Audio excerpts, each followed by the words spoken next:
Joly pour le groupe Rassemblement national et pour 5 minutes.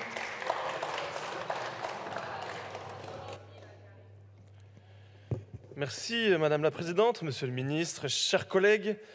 Nous sommes aujourd'hui amenés à échanger sur ces importantes manifestations qui secouent notre pays depuis des semaines et sur leur gestion chaotique de la part de l'État.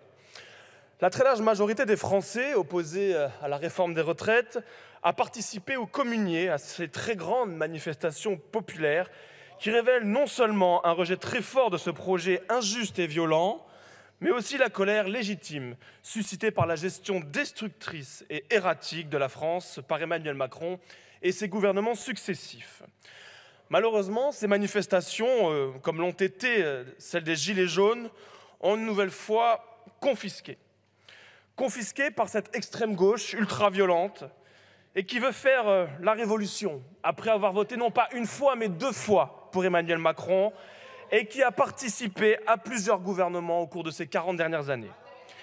Cette extrême gauche s'est saisie du sujet des retraites pour mettre en avant sa haine de la police, sa haine de l'ordre et sa haine de la France, conformément à sa doctrine politique du désordre permanent, en espérant tirer les marrons du chaos. La violence d'extrême gauche, et on l'a bien vu à Sainte-Soline, ne se manifeste pas contre la réforme des retraites ni contre Emmanuel Macron, qui est président de la République depuis 6 ans, grâce à vous.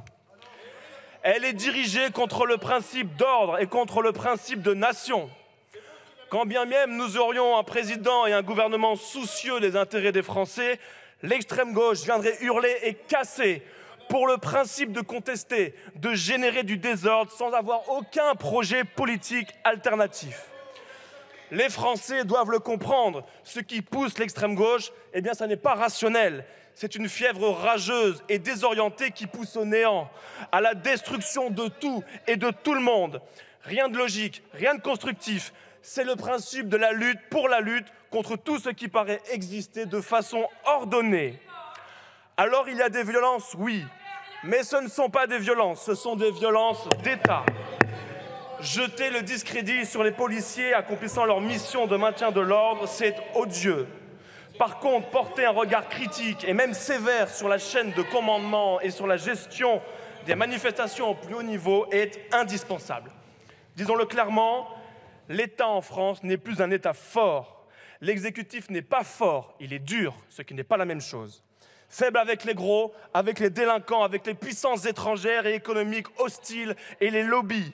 Mais dur et brutal avec les petits, avec les classes populaires, avec les familles et envers tous ceux pour lesquels l'État doit normalement faire office de soutien et de protection. L'État perd son caractère protecteur tout en devenant de plus en plus répressif. La violence d'État, on l'a déjà vu au moment de la répression des Gilets jaunes. Mes chers collègues, les seul M. Joly a la parole. Aucun complexe. Mes chers collègues. En dévoyant l'institution policière, ils envoient des éléments triés sur le volet et transformés en garde prétorienne, frapper et humilier des innocents. Tout citoyen mécontent est désigné comme un terroriste anti-État et anti-Macron. L'État-providence a disparu, il ne reste plus que l'État-violence.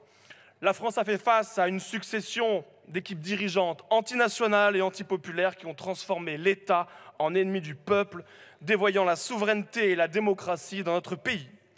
Contrairement à l'esprit qui devrait animer nos institutions et qui découle de notre tradition politique, le peuple n'est plus associé d'aucune façon à l'exercice du pouvoir. Et quand le peuple remet cet État-là en cause, alors il est accusé de s'en prendre à la démocratie. Le piège est parfait. L'opposant est transformé en ennemi d'État et la démocratie devient le bouclier du gouvernement, seul détenteur de la vérité et étrangleur de la contestation populaire. Ces fausses luttes stériles entre un gouvernement à la solde d'une oligarchie aux abois et une extrême gauche qui hurle et vocifère pour accélérer la destruction de la France doit être envoyées définitivement aux oubliettes. Nous croyons, nous, que l'heure de la grande restauration et du retour de l'ordre et de l'intérêt national approche.